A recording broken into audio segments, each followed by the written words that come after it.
오늘 느헤미야 9장 13절부터 17절까지 말씀으로 용서하시는 하나님이시라, 용서하시는 하나님이시라, 이런 제목으로 말씀의 은혜를 나누고자 합니다. 인생의 여정에서 나의 가는 길을 떡하고 가로막는 홍해를 만나지 않을 사람은 아무도 없습니다. 잘 달려가는 것 같은데 어느 한순간 내 앞에 내가 해결할 수 없는 홍해가 가로막고 있는 그런 경우가 있죠.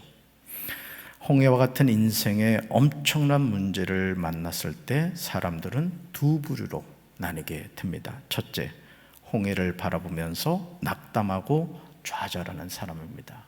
끝났구나, 내 인생은 여기서 끝이구나, 낙담하고 좌절하는 사람이 있고요. 둘째는 홍해를 바라보면서 오히려 하나님께 믿음으로 부르짖어 기도하는 사람입니다. 사랑하는 성도 여러분, 여러분 이 두 부류의 사람 가운데 어느 쪽이십니까? 하나님의 관심은 자녀들에게 있습니다. 자녀들의 일거수일투족을 지켜보고 계십니다. 느헤미야 9장 9절을 보시면 우리는 우리를 향한 하나님의 마음이 무엇인가를 볼 수 있어요. 여러분, 하나님이 우리를 향해서 어떤 마음을 갖고 계신가를 잘 알아야 돼요. 같이 읽습니다. 주께서 우리 조상들이 애굽에서 고난받는 것을 감찰하시며 홍해에서 그들의 부르짖음을 들으시고. 아멘. 사랑하는 성도 여러분, 여러분에게 아버지 하나님은 어떤 분이십니까? 아니, 지금 여러분이 믿고 있는 하나님을 여러분 어떻게 표현하시겠어요? 느헤미야는 9절에서 하나님이 어떤 분이신가에 대해서 두 가지를 표현합니다. 두 가지로 우리가 고백해야 하는 하나님이요. 첫째요, 고난받는 것을 감찰하시는 하나님입니다. 둘째는요, 부르짖음을 들으시는 하나님입니다. 저와 여러분이 이런 하나님을 만나게 되시기를 주님의 이름으로 축원합니다. 우리를 감찰하시는 하나님, 우리의 부르짖음을 들으시는 하나님을 체험하시기 바랍니다. 그렇게 할 때 우리는 내 삶에 떡 버티고 있는 홍해와 같은 문제를 해결할 수 있습니다. 우리 하나님이 얼마나 멋진 분입니까? 하나님은 이스라엘 자손이 바다 가운데를 육지같이 통과하게 하십니다. 그러니까 여러분, 내 삶에서 해결할 수 없는 문제면 문제일수록 하나님의 일하심은 더 커지는 거예요. 아멘. 그러니까 여러분들이 항상 내 삶에 어떤 고난과 역경이 있을 때 왜 나에게만 이런 고난이 있느냐고, 왜 우리 가정에는 이렇게 환난 풍파가 있느냐고 그렇게 얘기할 것이 아니라, 야, 하나님이 우리 가정을, 우리 사업장을, 내 삶을 엄청나게 쓰시려고 이러는구나. 제가 안도현 목사님 얘기 많이 합니다마는 안도현 목사님에게 인생의 그 고난이 축복이었어요, 저주였어요? 그렇죠? 근데 그 고난 받고 싶진 않죠. 그러니까 쓰임 받지 못하는 거예요. 그러니까 오늘 우리 삶에 어떤 인생의 문제가 다가온다 할지라도 해석을 잘 하시기 바랍니다. 꿈보다 해몽이 중요한 거예요. 뒤쫓아오는 바로와 그의 애국 군대들은 돌을 큰 물에 던진 것 같이 깊은 물에 던져버리심으로 심판하셨습니다. 보세요, 똑같은 홍해지만 어떤 무리들은 하나님의 은혜로 구원을 받고 어떤 무리들은 그 홍해에서 빠져 죽더라는 것이죠. 하나님의 공의로운 심판입니다. 느헤미야 9장 12절은 우리에게 큰 은혜를 줍니다. 여러분 어떠십니까? 이런 하나님을 어찌 사랑하지 않을 수가 있겠습니까? 나보다 나를 더 사랑하시는 하나님, 나의 모든 삶을 앞서서 인도해 주시는 좋으신 하나님의 돌봄을 어찌 거부할 수 있겠습니까? 제가 개척교회에서 목회할 때 빛나고 높은 보좌와 그 위에 앉으신 그 찬양을 부르면서 그렇게 많이 울었어요. 여러분, 이 찬양도요, 씹으면서 부르셔야 돼요. 가사 하나하나를 씹으면서 그 가사의 의미를 이렇게 묵상하잖아요. 그러면요, 너무너무 막 엑기스가 나와. 그냥 막 감동의 막 물길이 자꾸 넘치죠. 그렇게 눈물을 흘리게 하시더라고요. 자, 하나님 어떤 분이신가 볼까요? 느헤미야 9장 12절 같이 읽습니다. 낮에는 구름 기둥으로 그들을 이끌어 주시고 밤에는 불 기둥으로 그들이 가는 길을 밝히 비추어 주셨습니다. 아멘. 사랑하는 성도 여러분, 지금도 살아계신 하나님이 어떤 분이십니까? 두 가지로 볼 수 있어요. 첫째, 같이 읽습니다. 낮에는 구름 기둥으로 우리를 인도하시는 하나님이십니다. 두 번째요, 밤에는 불 기둥으로 우리가 행할 길을 비추어 주시는 하나님이십니다. 아멘. 사실 어제 김제 처형 집에 갔다 왔어요. 지금 그 형님이 건강이 많이 안 좋으셔가지고 이번에 제가 기 빠진 날이라고 이 케이크를 몇 분이 갖다 주셔가지고 제가 혼자 다 못 먹잖아요. 그래가지고는 그걸 가지고 이제 형님을 뵈러 갔어요. 처형집을 갔죠. 근데 예전에 내비게이션이 없을 때는 그 김제 가가지고 김 빠지더라고요. 진짜 얼마나 헤맸는지 몰라. 그 시골길이 그렇잖아요. 근데 이번에는요, 그냥 편안하게 갔다 왔습니다. 벌써 제 얼굴에 편안함이 느껴지죠? 잘 다녀왔다는 뜻이에요. 어떻게 그랬을까요? 내비게이션이 있어서 그런 거예요. 여러분, 광야 40년 동안 느헤미야 9장 12절이 뭘 말해줘요? 하나님이 우리의 내비게이션이 되신다는 거예요. 우리 이끌어 주시다는 거죠. 어디에다 텐트를 쳐야 되는지, 거기서 어느 기간 동안 있어야 되는지, 또 때 되니까 만나와 메추라기 공급해 주시지, 너무 더울까봐 구름 기둥으로 막아 주시죠. 밤에는 추워 얼어 죽을까봐 불 기둥으로 또 이렇게 인도해 주시지. 이런 그 하나님이 누구 하나님? 나의 하나님. 누구 아버지? 나의 아버지라고요. 할렐루야.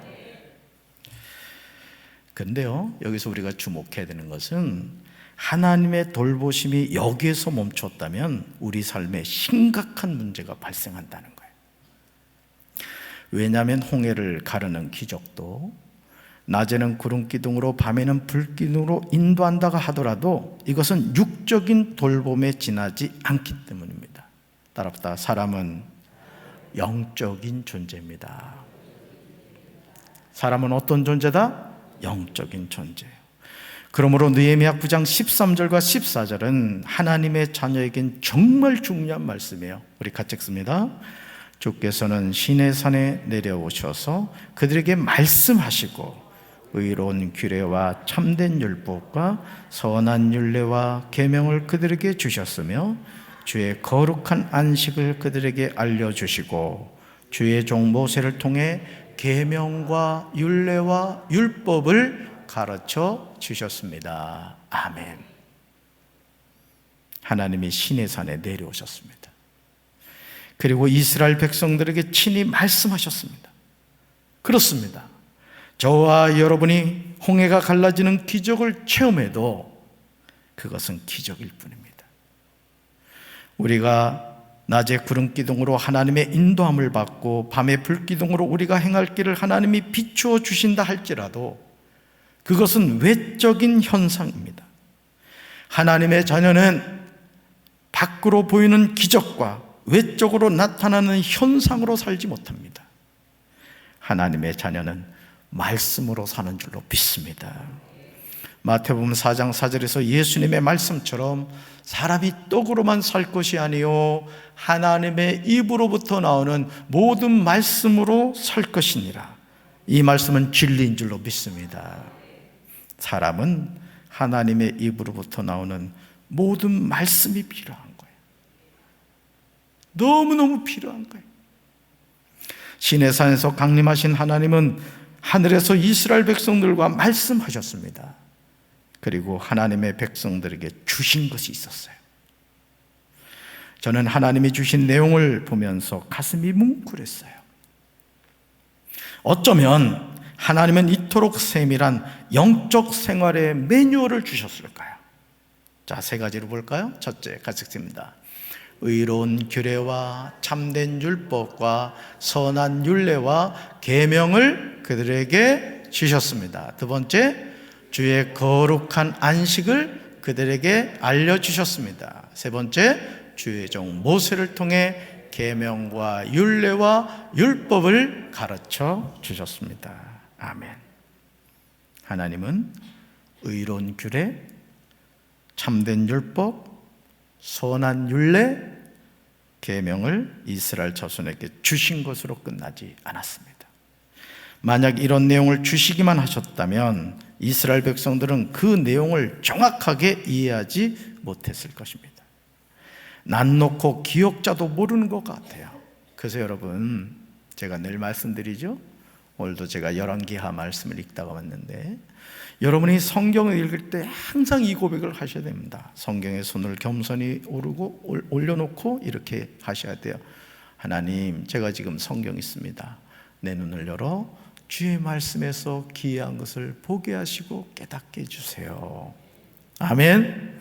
단 한 구절을 읽어도 성경을 기록하신 하나님께 지혜를 구하면 하나님이 그 말씀을 깨닫게 해주실 줄로 믿습니다.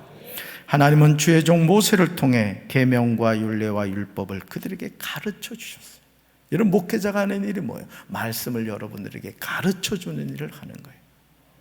그래서 여러분들이 담임 목사와 우리 네 분의 전도사님들을 위해서 기도해 주셔야 될 것 가운데 하나가 뭐냐면, 주님, 우리 담임 목사님과 우리 네 분의 전도사님들에게 말씀을 깨닫는 지혜를 주세요. 그래서 맛있는 영적인 밥을 준비할 수 있도록 해주세요. 그래 하셔야 돼요. 아멘. 주의 거룩한 안식도 이스라엘 자손들에게 알려주셨습니다. 이것은 바벨론 포로로 조국 유다로 70년 만에 돌아왔을 때 이스라엘 자손들이 아람어는 알아도 성경이 기록된 히브리어를 몰라서 레위인들의 도움을 받아야 했던 것과 같은 상황입니다. 여러분, 하나님의 자녀가 행복하게 사는 비결이 뭐라고 생각하세요? 여러분, 행복하기 원하시죠? 저도 그래요. 저도 행복하길 원해요. 아주 죽을 때까지 행복하기를 원해요. 여러분, 행복하시기 바랍니다. 우리나라 행복은 다 우리 교회 식구들이 누리시길 바라요. 아주 싹싹 끌어서 그냥 다 누리시길 바라요. 시편 1편은요, 우리가 잘 아는 말씀이지만 누구나 쉽게 무시하는 말씀이기도 하죠. 행복의 비결은요, 절대 어렵지 않아요. 성경이 말하고 있는 행복한 삶의 비결은 너무 쉬워서 우리가 당황하기 쉬워요. 자, 말씀 같이 읽습니다. 복 있는 사람은 악인들의 길을 따르지 아니하며 죄인들의 길에 서지 아니하며 오만한 자들의 자리에 앉지 아니하고 오직 여호와의 율법을 즐거워하여 그의 율법을 주야로 묵상하는도다. 그는 시냇가에 심은 나무가 철을 따라 열매를 맺으며 그 잎사귀가 마르지 아니한 같으니 그가 하는 모든 일이 다 형통하리로다. 아멘. 지난번에 우리 김용일 장로님 어머니 장례식 때 형님을 뵀어요. 형님을. 근데 그 형님이 무슨 얘기를 하시냐면은 하루 이제 생활하시는 얘기를 하신 거예요. 그러면서 하루에 성경을 30장을 읽는다고 하셨나요? 하여간 성경을 이렇게 많이 읽으신다는 그 얘기를 하시더라고요. 뭐 목회를 하던 목사님이 성경 읽는 거 당연하죠. 여러분, 이렇게 생각하십니까? 그렇지 않아요. 목사도요, 영적인 일에 관심이 없으면 성경 안 읽습니다. 기도 안 합니다. 제가 오늘 우리 전도사님들 제가 설교를 늘 이렇게 읽어봐요. 설교 제대로 준비하나 확인을 하라, 그런 거 확인하려고. 그때 우리 손찬호 전사님이 설교 아주 재미있는 내용을 써놓으셨더라고요. 뭘 저녁 늦게 뭘 드시고는 속이 엄청 힘들었대. 그래가지고 새벽 4시에 눈이 떠졌어. 주의 종이 눈이 떠지면 어떻게 해야 돼? 새벽기도 와야지. 근데 막 화가 나더래. 그냥 막 속이 막 안 좋으니까. 그러니까 설교할 때 이상하게 인상을 쓰더라고. 그랬지? 야, 웃어보자 한 얘기예요. 그래가지고는 이제 막 우리 전도사님이 그 설교문에 써놓은 거예요. 우리 청소년께는 다 들었죠? 어진이 들었구나. 그래가지고는 이제 막 그런 은혜가 임한 거야. 성령의 음성이 들린 거예요. 새벽 기도 끝나자마자 빨리 집으로 가라. 막 이런 성령의 음성이 이제 들렸나 봐. 근데 제가 왜 기도 인도할 때 그런 얘기를 하잖아요. 기도를 방해하는 악한 영을 물리쳐 달라고. 거기에 피리 꽂힌 거야, 우리 손전사님이. 그 회개하고 그날따라 늦게까지 기도하더라고. 다 이유가 있었지 뭐야. 여러분, 하나님의 은혜는요, 사모하는 자에게 하나님 주시는 거예요. 아멘. 여러분, 시편 1편에서 저와 여러분에게 인생을 행복하게 사는 비결로 제시하는 내용은 일상의 삶에서 따라합시다. 오직 여호와의 율법을 즐거워하여 그 율법을 주야로 묵상하면서 살자. 아멘. 그렇게 할 때요, 하나님이 우리에게 주시는 거 뭐예요? 따라합시다. 우리가 하는 모든 일이 다 형통한다. 아멘. 자, 잠언 17장 1절 같이 읽습니다. 마른 빵 한 조각을 먹으며 화목하게 지내는 것이 진수성찬을 가득히 차린 집에서 다투며 사는 것보다 낫다. 아멘. 잠언 17장 1절에서 우리가 인생을 행복하게 사는 비결로 제시하는 것은 마른 빵 한 조각을 먹으며 화목하게 지내는 것이 좋다는 거예요. 너무 단순하게 느껴지는 말씀이잖아. 그렇죠? 근데 우리는 마른 빵을 찾으려고 그래요. 진수성찬을 찾으려고 그래요. 그러니까 여러분, 우리가 행복을 원하면서도 사실은 행복과 무관한 것을 자꾸 쫓아가고 있는 자신이 있을 때가 많죠. 어느 누가 이 사실을 모르겠어요. 하지만 우리가 말씀대로 살지 않기 때문에 가정이 화목하지 못하는 거예요. 여러분, 가정의 화목은 문재인 대통령이 만들어주는 게 아닙니다. 어느 시장이 와서 해주는 게 아니에요. 우리 스스로가 가정을 화목하게 하고 행복하게 만들어가야 될 줄로 믿습니다.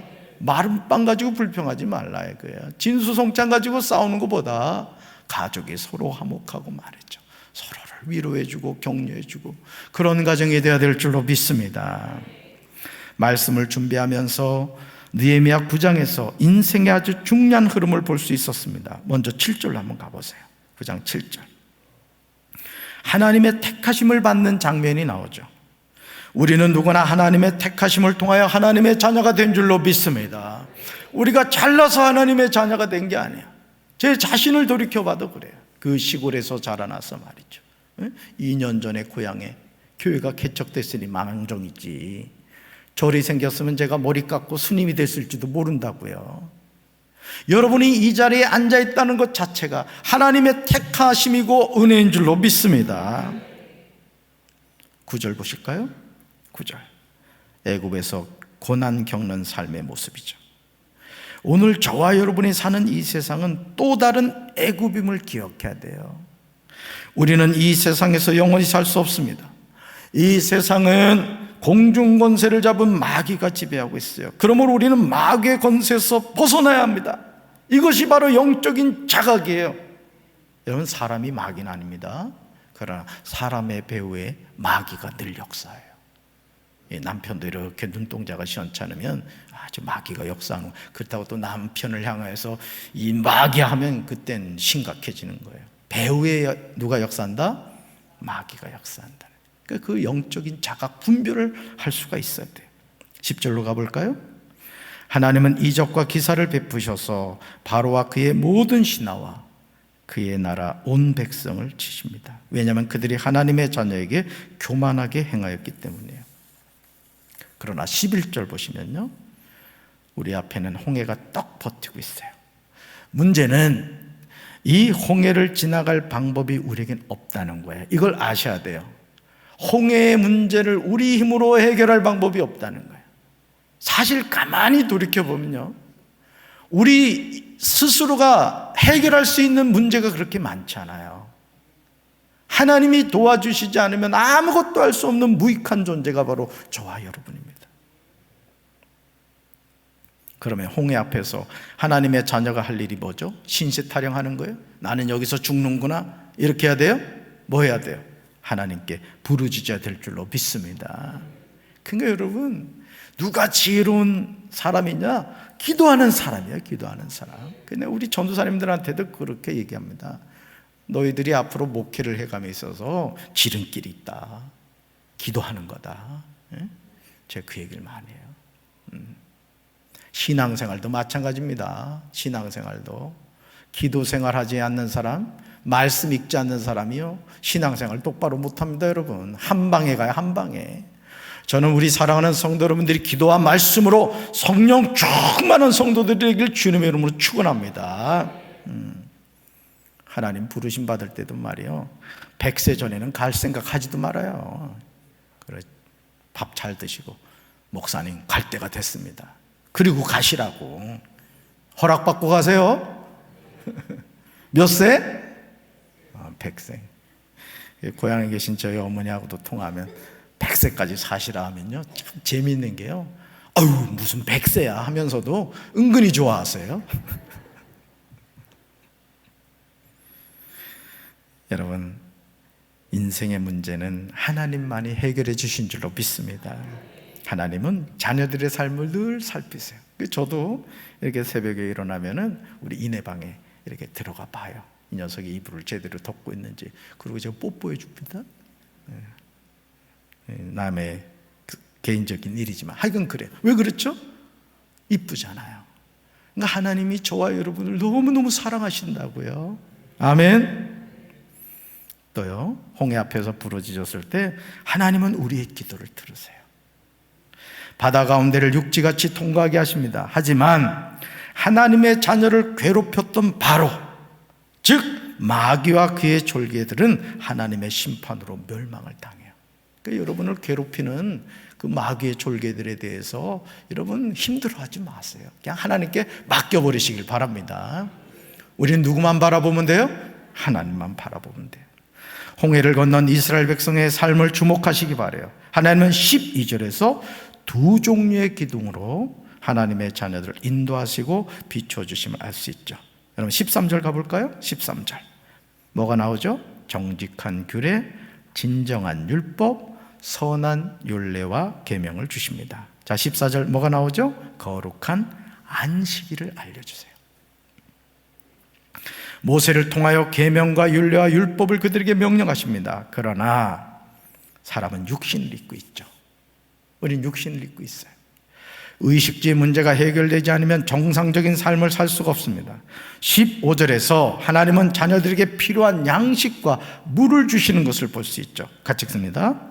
굶주릴까봐 하늘에서 먹거리를 내려주시고 목마를까봐 바위에서 물이 솟아나게 하셨습니다.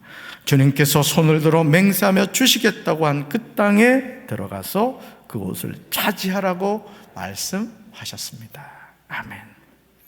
하나님이 얼마나 섬세한 분이십니까?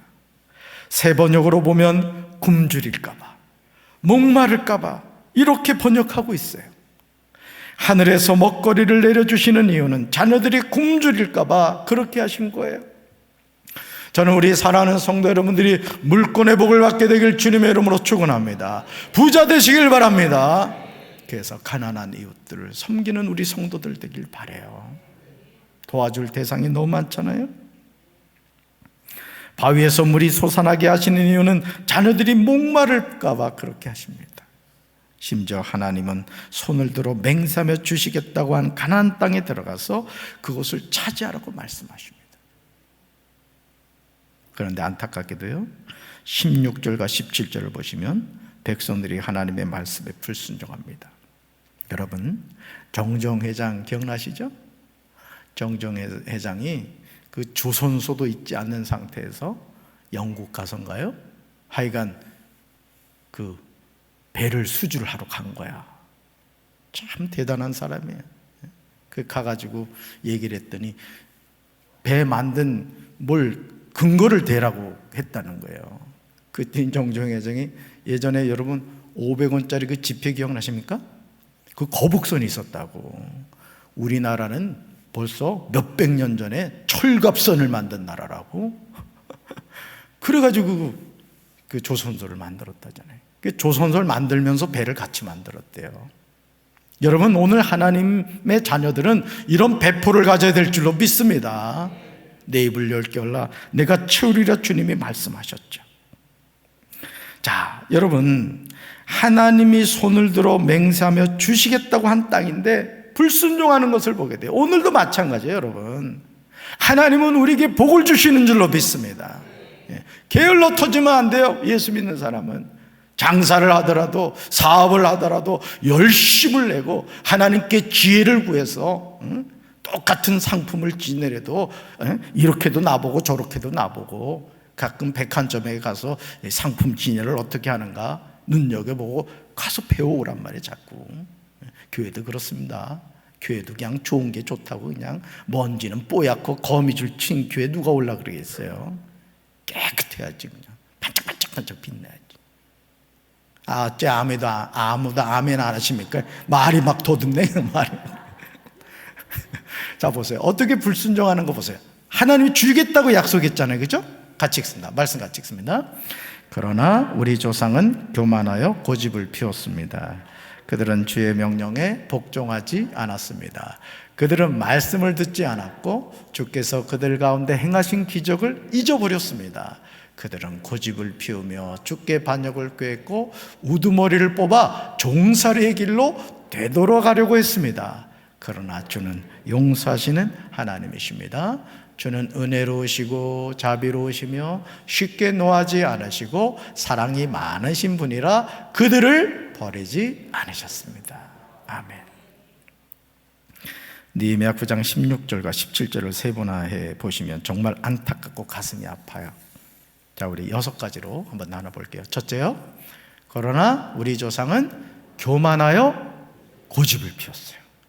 두 번째요, 그들은 주의 명령에 복종하지 않았습니다. 세 번째, 그들은 말씀을 듣지 않았고 주께서 그들 가운데 행하신 기적을 잊어버렸습니다. 네 번째요, 그들은 고집을 피우며 주께 반역을 꾀했고 우두머리를 뽑아 종살이의 길로 되돌아가려고 했습니다. 다섯 번째, 그러나 주는 용서하시는 하나님이십니다. 여섯 번째요, 주는 은혜로우시고 자비로우시며 쉽게 노하지 않으시고 사랑이 많으신 분이라 그들을 버리지 않으셨습니다. 아멘. 이스라엘 백성들이 한 행동과 하나님이 하신 행동을 비교해 보면 부끄러운 생각이 듭니다. 아니, 입이 10개가 있어도 할 말이 없어집니다. 어떻게 이럴 수가 있을까? 우리는 반문하고 탄식하지만 사실 이 모습이 우리 자신의 모습임을 잊지 말아야 합니다. 사랑하는 성도 여러분, 하나님을 아셔야 합니다. 우리가 하나님을 바로 알지 못하면 그릇된 길을 걸어가게 됩니다. 하나님을 알을 때 힘써 알아야 될 줄로 믿습니다. 그래야 우리는 살아요. 하나님을 몰라서 홍해에서 죽임을 당한 바로와 그 신하들을 보셔야 돼요. 그래서 호세아 6장 3절은 이렇게 말합니다. 같이 읽습니다. 우리가 주님을 알자. 애써 주님을 알자. 새벽마다 여명이 오듯이 주님께서도 그처럼 어김없이 오시고 해마다 쏟아지는 가을비처럼 오시고 땅을 적시는 봄비처럼 오신다. 아멘. 호세아 6장 3절을 주목하시기 바라요. 우리는 하나님을 오해해요. 하나님을 오해하니까, 여호와 하나님을 모르니까 신천지 이만희를 보혜사 하나님으로 섬깁니다. 하나님의 교회 안상홍을 아버지 하나님으로, 장길자를 어머니 하나님으로 섬깁니다. 천부구 박태수는 어떻죠? JMS 정명석은 어떻습니까? 이런 일들이 우리 주변에서, 아니 우리에게 일어나는 이유는 오직 한 가지, 우리가 하나님을 알지 못해서 그렇습니다. 애써 하나님을 알려고 하지 않으니까 우리는 하나님을 모르는 거예요. 새벽마다 여명이 오듯이 하나님도 그처럼 어김없이 우리에게 오세요. 하나님을 찾는 자가 하나님을 만나게 될 줄로 믿습니다. 해마다 쏟아지는 가을비처럼 오시고 땅을 적시는 봄비처럼 하나님은 그렇게 우리에게 오십니다. 여러분, 하나님은 용서하시는 하나님이세요. 하나님이 용서하지 못할 죄는 없습니다. 하나님은 은혜로우신 분이에요. 하나님은 강팍한 우리 마음을 봄눈 녹듯이 그렇게 만져주시는 분이에요. 하나님은 긍휼히 여기시며 더디 노하시는 분입니다. 하나님은 인자가 풍성하신 분이에요. 그러므로 택한 하나님의 백성을 버리지 않으세요. 아멘. 그러므로 용서하시는 하나님이 이사야 43장 1절에서 우리에게 이렇게 말씀하세요. 같이 읽습니다. 야곱아, 너를 창조하신 여호와께서 지금 말씀하시느니라. 이스라엘아, 너를 지으신 이가 말씀하시느니라. 너는 두려워하지 말라. 내가 너를 구속하였고 내가 너를 지명하여 불렀나니 너는 내 것이라. 아멘. 이제 하나님 앞에 겸손하게 나가야 합니다. 교만하여 고집을 피웠음을 회개해야 돼요. 여러분, 교만하지 마세요. 신앙생활하면서 하나님 앞에 늘 겸손해지시길 바랍니다. 우리가 주의 명령에 복종하지 않았음을 시인해야 돼요. 여러분, 가풍이라는 게 있잖아요. 가풍. 여러분, 믿음의 가문을 세워간다는 것은 너무너무 축복이에요. 저는 우리 사랑하는 성도 여러분들의 가문이 믿음의 명문가가 되길 주님의 이름으로 축원합니다. 누구로부터? 나로부터 믿음의 명문가를 세워가겠다고 결단하시기 바라요. 그래서 여러분으로부터 여러분 가문이 천대만대 하나님을 섬기는 믿음의 가문 되길 주님의 이름으로 축원합니다. 우리가 하나님의 말씀을 듣지 않았고 우리 가운데 행하신 기적을 잊어버렸음을 고백해야 돼요. 우리는 하나님께 고집을 피우며 반역을 꾀했습니다. 심지어 하나님을 대적하는 우두머리를 뽑아 종살의 길로 되돌아가려고 했습니다. 그럼에도 아버지 하나님은 거역하는 우리를 용서하시는 하나님이에요. 얼마나 놀라운 하나님의 은혜와 사랑입니까? 하나님은 은혜로우시고 자비로우시며 쉽게 노하지 않으십니다. 사랑이 많으신 분이에요. 우리를 절대 버리지 않아요. 우리가 하나님을 떠나지 않는 이상 하나님은 우리를 끝까지 붙잡아 주시는 줄로 믿습니다. 이토록 좋으신 하나님의 마음을 언제까지 아프게 하시겠습니까? 이제 아브라함의 마음을 회복해야 될 줄로 믿습니다. 이 길만이 우리가 사는 길이에요. 그러므로 이제 우리는 느헤미야 9장 8절 말씀을 붙잡고 믿음으로 승리할 줄로 믿습니다. 같이 읽습니다. 아브라함의 마음이 주 앞에서 진실됨을 보시고 그의 언약을 맺으셨습니다. 그의 자손에게 가나안과 헷과 아모리와 브리스와 여부스와 기르가스 사람들의 땅을 주겠다고 약속하셨습니다. 주는 그 약속을 지키셨습니다. 주는 의로우십니다. 아멘. 아브라함의 마음이 주 앞에서 진실됨을 보셨다는 거예요. 지금 하나님 우리 마음을 보세요. 우리 마음을 보신다고요. 여러분의 환경과 여건이 어떤 어려운 가운데 있다 할지라도 살아계신 하나님만을 바라보므로 우리 사랑하는 성도들이 하나님 안에서 복받고 여러분이 행복하고 하나님의 은혜가 강물처럼 넘치는 복된 삶을 살게 되기를 주님의 이름으로 축원합니다. 가슴에 손 얹겠습니다. 하나님 아버지, 광야 40년 동안 하나님께서는 불꽃 같은 눈동자로 이스라엘 백성들을 지켜주셨습니다. 낮에는 구름 기둥으로, 밤에는 불 기둥으로, 그리고 그들의 먹거리를 공급해 주셨습니다. 오늘 우리가 여기까지 올 수 있었던 것은 나의 잘남과 똑똑함이 아니라 하나님의 은혜인 줄로 믿습니다. 우리가 이 하나님의 큰 은혜를 잊어버리지 않게 도와주시고 하나님을 가까이 하게 도와주시고 하나님을 더 깊이 알아가는 우리 사랑하는 성도들 되게 도와주옵소서. 어느 지점에서 하나님을 떠났는지 자신을 살펴보게 도와주시고 하나님과의 처음 사랑이 회복되게 도와주시옵소서. 이제는 우리 주 예수 그리스도의 크신 은혜와 하나님 아버지의 한없는 사랑과 성령님의 교통하심이 하나님의 큰 사랑 안에서 하나님을 더 깊이 알아가기 원하는 사랑하는 주의 백성들 위해 이제부터 영원토록 함께 하시기를 간절히 축원하옵나이다. 아멘.